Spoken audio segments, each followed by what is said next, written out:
मैं हूं आपके साथ आयुषी नेगी। तो आने वाली 23 जून को यूपी में 2 सीटों पर आजमगढ़ और रामपुर में लोकसभा का उपचुनाव होना है, जिसमें किसका होगा विजय तिलक और कौन जीतकर दिल्ली पहुंचेगा ये तो 23 तारीख के बाद पता चल जाएगा। लेकिन दोनों जिलों से हमारे सहयोगी बताएंगे कि यहाँ जनता का मूड क्या कह रहा है, कौन जीतेगा रामपुर का रण और आजमगढ़ की जनता का क्या है मन। इस पर देखिए हमारा खास चुनावी शो दिल्ली चलो।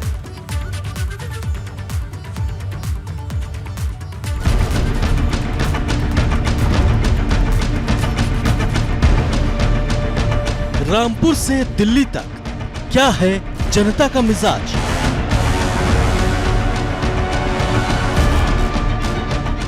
किसने किया विकास, अब लोगों को किससे आस। कौन जीतेगा रामपुर का रण, खुलकर कहो दिल्ली चलो। नमस्कार, मैं हूं सनुज शर्मा। एबीपी गंगा के खास कार्यक्रम दिल्ली चलो में आज हम बात करेंगे रामपुर लोकसभा सीट के सबसे अहम विधानसभा सीट बिलासपुर की। यहां पर सबकी नजरें टिकी हुई हैं कि यहां का जो मतदाता है आखिर वो कहां जा रहा है, यहां के मतदाता के मन में क्या है। विधानसभा चुनाव की बात करें तो यहां पर बीजेपी का कमल खिला था, लेकिन क्या इस बार लोकसभा उपचुनाव में यहां की जनता फिर उसी तरीके से बीजेपी को वोट करेगी। यहाँ के मतदाताओं से जान लेते हैं या समाजवादी पार्टी को वोट करेगी। सर, आपसे जानना चाहूँगा कि देखिए बलदेव सिंह ओलख है, यहाँ विधानसभा चुनाव जीते और इस बार आप देख रहे हैं कि लोकसभा जो उपचुनाव है बिलासपुर को काफ़ी अहम माना जाता है, तो क्या आप सोच रहे हैं किस तरफ जा रहे हैं? तो बलदेव की तरफ ही जा रहे हैं, फिर क्या करेंगे। एक की तरफ बनाना था, एक ही जो बना उसे ही बनाएंगे, क्या करें। अच्छा, हाँ जी। अच्छा, तो यहाँ तो बीजेपी ने घनश्याम सिंह लोधी को उतारा और समाजवादी पार्टी ने आसिम राजा को।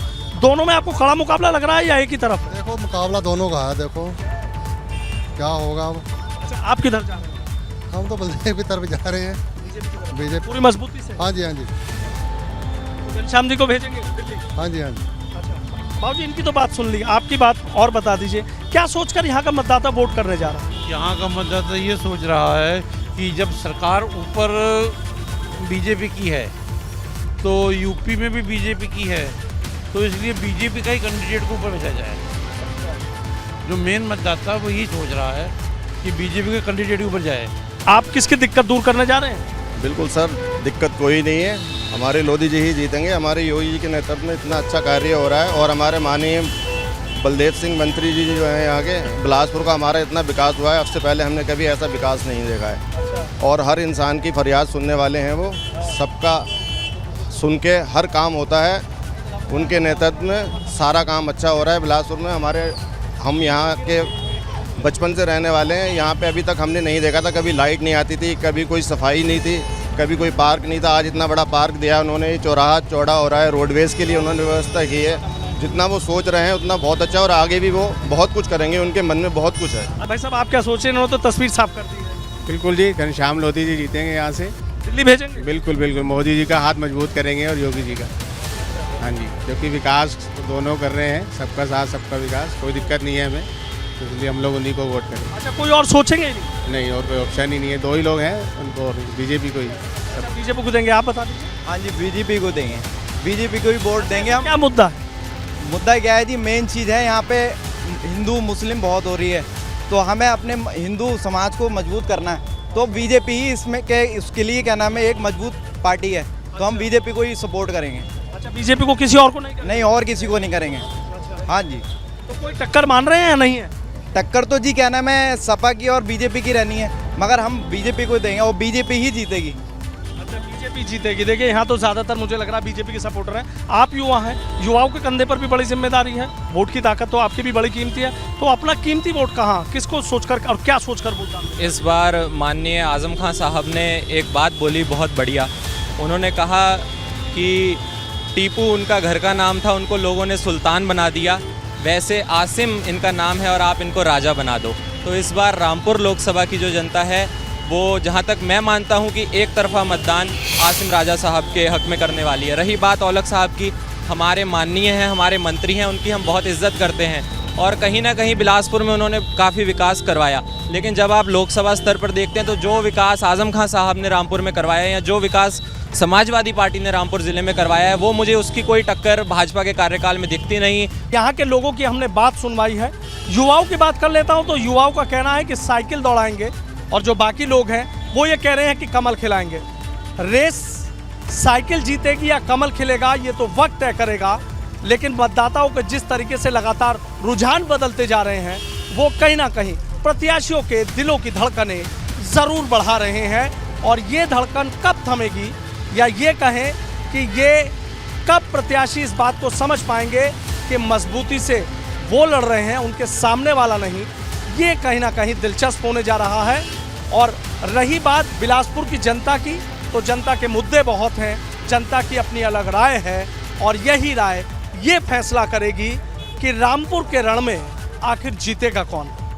ये तो जाना अपने इलाके की जनता का मूड। अब उस सफर पर आपको लेकर चलते हैं जिसके रास्ते लोग देश की राजधानी दिल्ली पहुंचते हैं। आइए यहाँ भी जानते हैं कि दिल्ली जाने वाली जनता का क्या है मूड, वो किसे दिल्ली भेजना चाहती है। बिलासपुर विधानसभा की जनता इस रामपुर लोकसभा उपचुनाव को लेकर क्या सोचती है, हम यही चलेंगे इस बस से और ये जानने की कोशिश करेंगे कि पब्लिक के मन में क्या है, किन मुद्दों को लेकर पब्लिक वोट करना चाहती है, किस नेता को यहाँ की पब्लिक चुनना चाहती है और किसे दिल्ली भेजना चाहती है। दिल्ली चलो की इस खास पेशकश में हम इस बस से सफर करेंगे, लोगों से बातचीत करेंगे, उनसे जानने की कोशिश भी करेंगे। तमाम लोग यहाँ पर आप देख रहे हैं कि तमाम लोग यहाँ बस में सवारी कर रहे हैं और एक एक करके हम उनसे बातचीत करेंगे, उनसे जानने की कोशिश करेंगे। बाबूजी एक चीज़ जानना चाहूँगा, देखिए बिलासपुर विधानसभा भी काफ़ी अहम है और यहाँ जो लोकसभा का रामपुर लोकसभा का उपचुनाव होना है, क्या ऐसा मुद्दा है कि जिसको लेकर आप वोट करने जा रहे हैं? वोट तो देने ही पड़ेंगे, जिसको भी देने पड़ेंगे, मगर ये है ना कि मोदी साहब कह रहे हैं भ्रष्टाचार खत्म करेंगे, वो कैसे होगा? वो तो हो नहीं सकता किसी कीमत भी हिंदुस्तान का। जी हाँ, बाकी वोटों की ये बात है कि हर चीज़ महंगाई होगी, अभी किसी को चीज़ तो हाथ लगाने नहीं दे रही, ना कपड़ा, ना दाल मिर्चें, ना सब्जी, कोई तो क्या हिंदुस्तान पता नहीं हो क्या गया। भैया आप युवा हैं, देखिए युवाओं का भी अहम रोल होता है, तो उपचुनाव को लेकर आप क्या सोच रहे हैं? एक तरफ समाजवादी पार्टी बीजेपी के आमने सामने की टक्कर, यहाँ पर बीजेपी ही आएगी। अच्छा, समाजवादी पार्टी का कोई वो ही नहीं है, अच्छा, बीजेपी ही जीतेगी। अच्छा, वजह क्या है ऐसा कि आपकी कह रहे हैं कि बीजेपी इतने कॉन्फिडेंस? जब जीतती बीजेपी आ रही है, भ्रष्टाचार में बढ़ रहा है, तो बीजेपी ही जीतेगी। रिटर्नी अड्डे पे ऐसा हुआ था कि पहले हमें निकलने भी नहीं मिलता था, बहुत ज़्यादा दिक्कत थी। जब आज योगी जी की सरकार है तो अच्छा है, काफ़ी महसूस अच्छा होता है, कोई भी दिक्कत नहीं पड़ती है जी। पहले बहुत मॉडर्न रहती है हमारे यहाँ पे, तो अब काफ़ी अच्छा है, कोई ऐसी दिक्कत नहीं। क्या कुछ चीज़ दिक्कतें दूर हुई, जैसे कह रहे हैं गरीबों की दिक्कतें दूर कर दी, ये कर दी? कोई दिक्कत दूर ना, कौन सी दिक्कत दूर हैगी? जो राशन मिल रहा हो सरकार सब वही सही है ना, तो इतनी महंगाई है, दुनिया भर की गरीब आदमी का खाए, कैसे कर गुजारा कर रहा है? जिसके घर में 10 आदमी है तो उनके 4 आदमी उनको मिल रहा हो राशन है, तो फिर खर्चा कहाँ से पूरा करेंगे हम लोग? सेम है, बस खाली राशन ही तो फ्री है, बाकी तो सब चीज़ महंगी है। किस चीज़ के लिए फ़ायदा है? बस सब चीज़, खाने चीज़, कपड़ा, सब चीज़ महंगा है, बच्चों को देख रेख, पढ़ाई, सब चीज़ महंगी है। किसी चीज़ का फ़ायदा नहीं है, सिर्फ खाना राशन मिला है तो उसी वजह है, और कुछ नहीं है। हाँ माता जी, वोट डालने जाने क्या सोचेंगे? मुस्कुरा रही हो बड़ा। वोट डालने, अब वोट तो देंगे ही, जिसे भी देंगे। अच्छा, अच्छा, बताएंगे नहीं? है बताएंगे कि ना, अच्छा, फूल पर देंगे वो।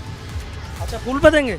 अच्छा, किस वजह से? अभी जो भी हो, काग में अब मोदी को तो वोट दे ही रहे हैं, काग में फूल पे डाल। अच्छा, फूल पे नहीं, ऐसी क्या चीज़ है जो आप फूल पे वोट दे रहे हैं कि भाई ये चीज़ अच्छी लगे? सरकार पहले से बहुत बदल गई है जरा, पहले बहुत गदर था, अब इतना गदर नहीं है। अच्छा, मतलब सुरक्षा?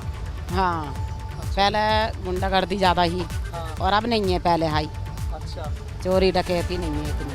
अच्छा, इतनी नहीं। हाँ, अब फिर भी सुधार है। फिर भी आप क्या सोचकर वोट करने जा रहे थे कि बिलासपुर पर भी सबकी नजरें? हाँ जी, टिकी तो हैं, अब जिधर पब्लिक होगी सारी उधर ही हमें होंगे। हाँ जी, ज़्यादा रोड पे बस दिक्कत आ रही है, हमारी गाड़ी चलने नहीं दे रहे हैं। हाँ जी, बिलासपुर की सबसे बड़ी परेशानी? हाँ जी, क्या चाहते हैं? सवार में भी नहीं खड़ी करने दे रहे हैं। बस चाहते क्या? चाहते जो हैं बस सबको चैन से जीने दें, बस तो चलने दें कम से कम। सवारी हम आगे जाके कहाँ भरेंगे, आगे सवारी जाती नहीं है रोड। हाँ, अड्डे पे लगाने नहीं देते बस। जो बस खड़ी करते हैं अड्डे पे पकड़ के बंद कर देते हैं। अच्छा, एक चीज़ बताइए, जैसे यहाँ पर फूल या साइकिल की बात करें, दोनों का आमने सामने का मुकाबला आपको कौन ताकतवर लगता है? अभी तो कह नहीं सकते कुछ, मन में है? मन में है, देखो कौन आता है। देखिए, तमाम लोगों की बातें आपने सुनी हैं और तमाम लोगों ने अपनी बातें कही हैं, सबके अपने अलग अलग मुद्दे हैं, लेकिन इतना साफ है कि 23 जून को जब वोटिंग होगी तो लोग ये तस्वीर ज़रूर साफ कर रहे हैं कि वो वोटिंग करने ज़रूर जाएंगे। कुछ लोगों ने सीधा कह दिया है कि बीजेपी को वोट करेंगे, कुछ महिलाएं यहाँ पे थी जिनका ये कहना है कि वो साइकिल को वोट करेंगे, लेकिन तमाम यहाँ मतदाता ऐसे भी मिले हैं जो भी तस्वीर साफ नहीं कह रहे हैं और सीधा कह रहे हैं कि वक्त तय करेगा वो किसे वोट देंगे। अभी उन्हें थोड़ा सा सोचना और समझना है और सोचने और समझने के बाद वो यहाँ पर वोटिंग करेंगे। वीडियो जर्नलिस्ट सत्येंद्र सिंह के साथ सनुज शर्मा, एबीपी गंगा, बिलासपुर, रामपुर।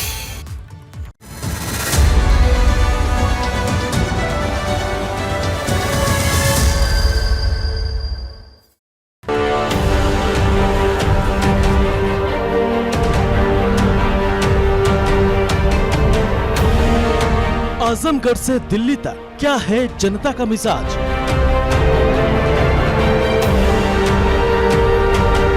किसने किया विकास, अब लोगों को किससे आस?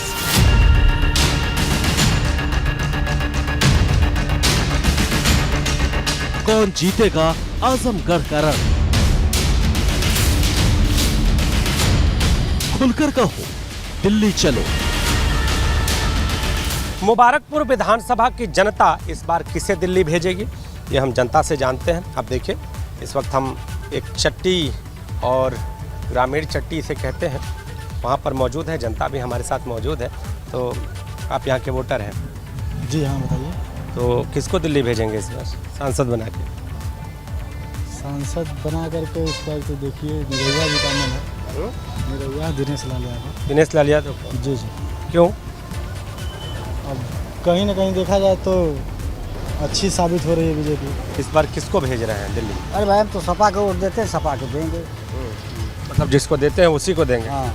मुद्दे क्या क्या हैं? मुद्दे कुछ नहीं है, कुछ साढ़े कहीं ज़्यादा छोड़ देने, खेती के लिए सब साढ़े खेती चढ़ जाती है। किसान है? हाँ, किसान। तो किसानी मुद्दा है इस बार? किसानी मुद्दा है। हम लोग खेती करके क्या करेंगे कि 20 थे 25 तो खेत में हल्के सब खा जाते हैं, उसका कोई व्यवस्था नहीं कर रहे हैं। किसको दिल्ली भेज रहे हैं इस बार? हम तो भाजपा को भेजते हैं, हम लोग भाजपा को वोट देते हैं, भाजपा को जाते हैं हम लोग। जी। तो भाजपा से तो इस बार दिनेश लाल यादव निरहुआ खड़े हैं। हाँ, तो जी जाए, कोई अच्छी बात है। और उन्हीं को देंगे? हम लोग उन्हीं को देते हैं। मुद्दे क्या हैं, किन मुद्दों पर? सड़क, बिजली, पानी, शिक्षा, रोजगार, ये मुद्दे हैं मुबारकपुर विधानसभा? हाँ, तो मान लीजिए विकास तो होएगा धीरे धीरे। क्या लग रहा है, किसकी हवा है? दिनेश लाल यादव, भाजपा। क्यों, निरहुआ रिक्शा वाला है इसलिए या इसलिए ऑटो वाले जो ऑटो वाले से नहीं मतलब?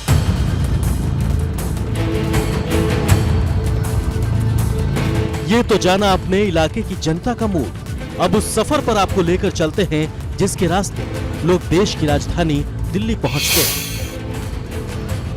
आइए यहाँ भी जानते हैं कि दिल्ली जाने वाली जनता का क्या है मूड, वो किसे दिल्ली भेजना चाहती है। आजमगढ़ के मुबारकपुर विधानसभा की जनता और इस जनता के साथ आखिर दिल्ली किसको ये जनता भेजेगी, ये सफर के दौरान हम जानेंगे। तो चलते हैं। तो सांसदी के उपचुनाव का घमासान जारी है, 3 प्रत्याशी मैदान में, और कौन किस पर भारी है ये हम आजमगढ़ की जनता से जानेंगे। तो शुरुआत जिस तरह से हम हमेशा आगे से करते हैं, तो आज महिला यहाँ पर बैठी हुई हैं, तो आप आजमगढ़ जा रहे हैं, तो आजमगढ़ की जनता इस बार किसको दिल्ली भेजे? मैं चुनाव की बात कर रहा हूँ। बीजेपी जाएगी आगे। आजमगढ़ में विकास को कितने नंबर देती हैं महिलाएं, कितना नंबर? 90 नंबर दे रही हूँ। क्यों? क्योंकि विकास हो रहा है ना। हम लोग धर्मेंद्र यादव को भेज रहे हैं जी। आपके जो साथी महिला यहाँ जो चल रही हैं वो कह रही हैं कि निरहुआ विकास की ओर जा रही है। नहीं, निरहुआ हमारे यहाँ तो हर विकास के नाम पर मुलायम सिंह, अखिलेश यादव का योगदान, इसलिए हम लोग धर्मेंद्र यादव को। गुड्डू जमाली नहीं हो रहा है? गुड्डू जमाली वो तो मतलब फिरका परस्त, इधर उधर से जाने वाला, उसको वोट नहीं मिल रहा है। तो सर आजमगढ़ लोकसभा में मुबारकपुर विधानसभा की बात हम कर रहे हैं। मुबारकपुर विधानसभा के मुद्दे क्या हैं? क्या के विकास के मुद्दे हैं, मतलब बिजली बिल, बुनकरों की लड़ाई है, और मतलब वो आजमगढ़ के विकास के लिए ये सब मुद्दा है वहाँ। इस बार किसको दिल्ली भेज रहे हैं आप? एक बार और बता दें। धर्मेंद्र यादव।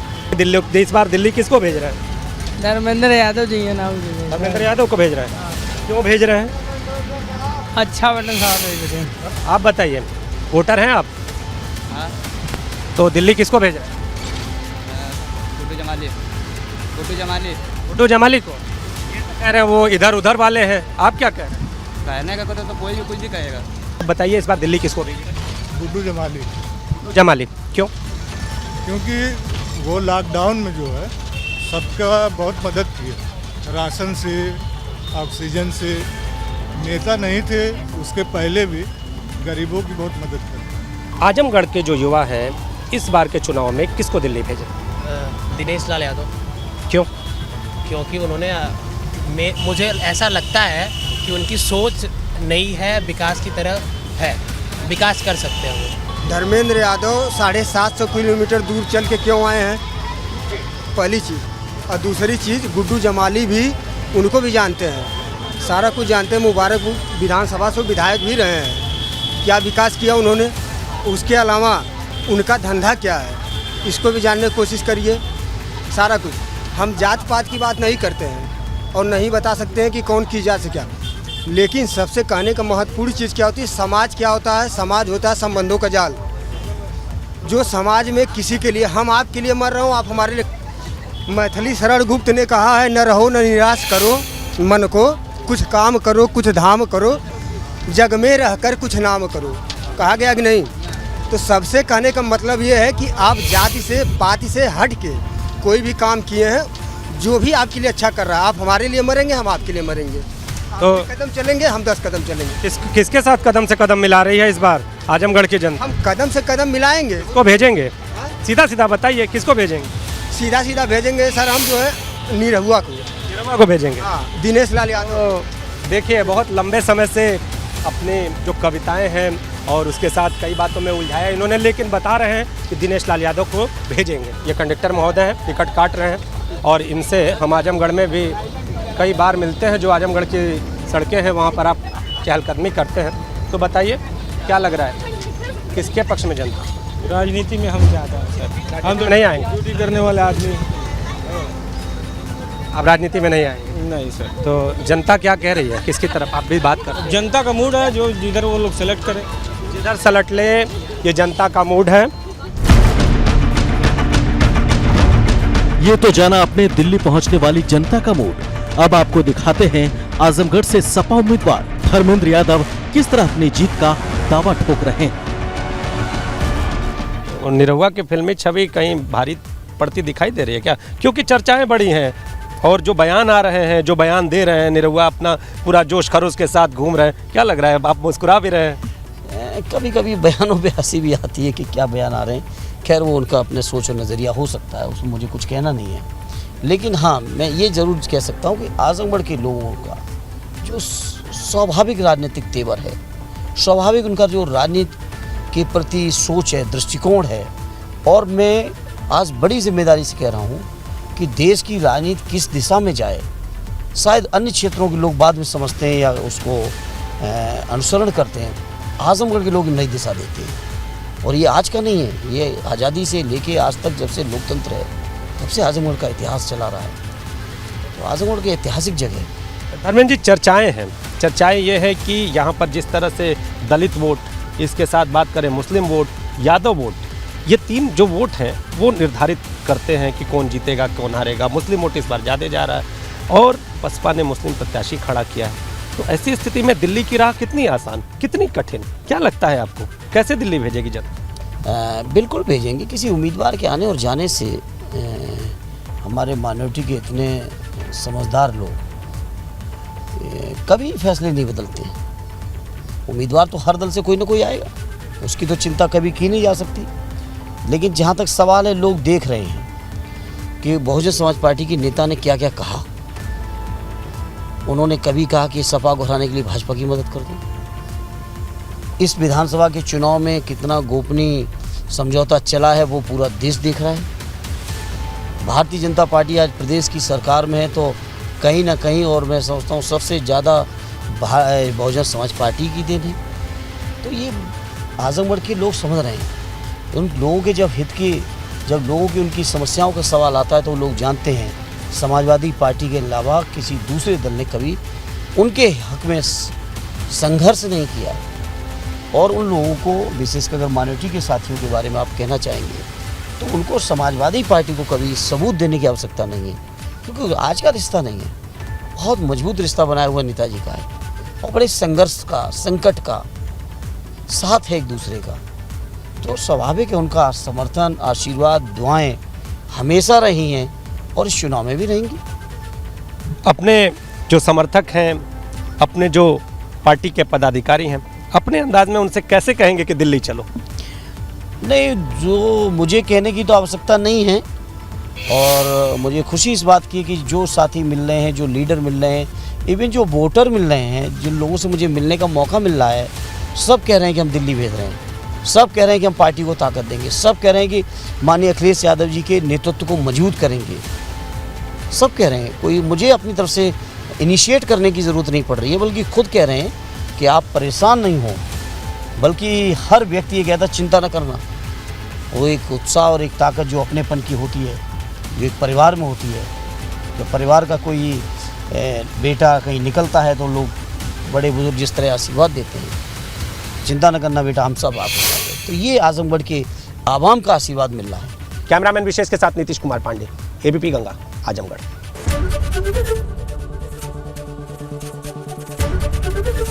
एबीपी गंगा, खबर आपकी, जुबान आपकी।